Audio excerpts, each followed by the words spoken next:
കഴിഞ്ഞ 10 കൊല്ലത്തിനിടയിൽ ഇന്ത്യയിൽ പല ചായ ഔട്ട്ലെറ്റുകൾ തുടങ്ങിയിട്ടുണ്ട്. നമ്മുടെ മഗ്ഡി പോലെ ക്വിക്ക് സർവീസ് റെസ്റ്റോറൻറ്റ് എന്ന പേരിൽ ഒത്തിരി ചായയുടെ റെസ്റ്റോറൻറ്റ് തുടങ്ങിയിട്ടുണ്ട്. ഒരു ക്വിക്ക് സർവീസ് ഔട്ട്ലെറ്റ് ആണ്. അപ്പോൾ അവിടെ ചായ മാത്രമല്ല, നമുക്ക് സ്നാക്സ് അവൈലബിൾ ആണ്. വെറൈറ്റി ചായകളാണ് ഇവിടുത്തെ പ്രത്യേകത. നമുക്ക് മസാല ചായ, ജിഞ്ചർ ടീ, അതുപോലെ തന്നെ പല ഫ്ലേവറിലുള്ള ചായകൾ ഇവർ പ്രൊവൈഡ് ചെയ്യുന്നുണ്ട്. ഇനിഷ്യലി ഞാൻ ഓർക്കുന്നത് ചായ് പോയിന്റ് ഒക്കെയാണ് ആദ്യമായിട്ട് ഇതുപോലെ തുടങ്ങിയത്.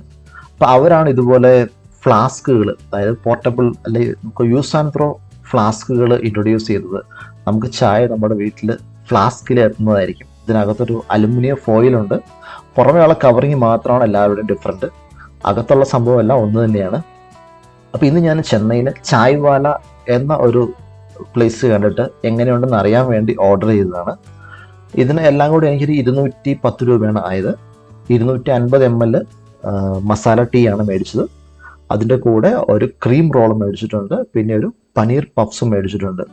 ഇവരുടെ സർവീസ് വിത്തിൻ 30 minutes നമുക്ക് എല്ലാം റെഡി ആയിട്ട് വീട്ടിലെത്തുന്നതായിരിക്കും. ഞാൻ സ്വിഗ്ഗി വഴിയാണ് ഓർഡർ ചെയ്തത്. ചായ എല്ലാം വെറൈറ്റിയാണ്. ചെന്നൈയിൽ ഇതുപോലെ തന്നെ ചായ് കിങ്സ്, ചായ് പോയിന്റ്, അങ്ങനെ പല ഔട്ട്ലെറ്റുകളുണ്ട്. എല്ലാവരുടെയും ടേസ്റ്റിൽ ചെറിയ വ്യത്യാസങ്ങളുണ്ട്, മസാലയിൽ ചെറിയ വ്യത്യാസങ്ങളുണ്ട്. പക്ഷെ ഓവറോൾ ഇവരുടെ എല്ലാം സർവീസ് സെയിം ആണ്. എനിക്ക് തോന്നുന്നു ഏറ്റവും പ്രോഫിറ്റബിൾ ഒരു ബിസിനസ് ആയിട്ടാണ് ഞാനിന്ന് കാണുന്നത്. കാരണം ചായയും ചെറിയ സ്നാക്സും മാത്രമേ ഉള്ളൂ. ഇവരുടെ ഓപ്പറേറ്റിംഗ് സ്പേസ് ആണ് ചെറുതാണ്, വളരെ ചെറിയ സ്പേസിലാണ് ഇവർ ഓപ്പറേറ്റ് ചെയ്യുന്നത്.